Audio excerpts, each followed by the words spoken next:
கர்த்தருக்காக பொறுமையுடன் காத்திருந்தேன். அவர் என்னிடமாய்ச் சாய்ந்து என் கூப்பிடுதலை கேட்டார். சங்கீதம் 40:1.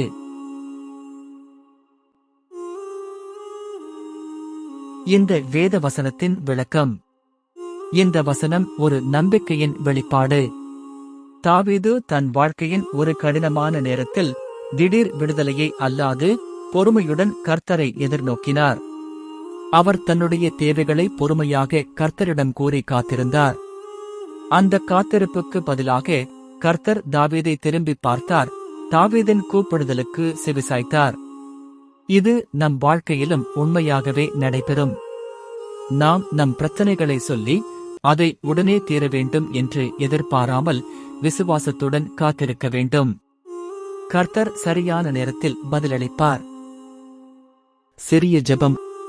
அப்பா கர்த்தாவே, உங்கள் நேரத்தை கணக்கின்றே நம்பிக்கையோடு காத்திருக்க என்னை ஆதரிக்கவும். என் இருதயத்தில் உள்ள கோரிக்கைகளையும் இயக்கங்களையும் நீங்கள் கேட்டு தயவுடன் பதிலளிப்பீர்கள் என்பதை நம்புகிறேன். எனக்காகச் சாய்ந்து எனது கூப்பிடுதலுக்குச் செவிசாய்த்ததற்காக உமக்கு நன்றி ஐயா. ஆமேன்.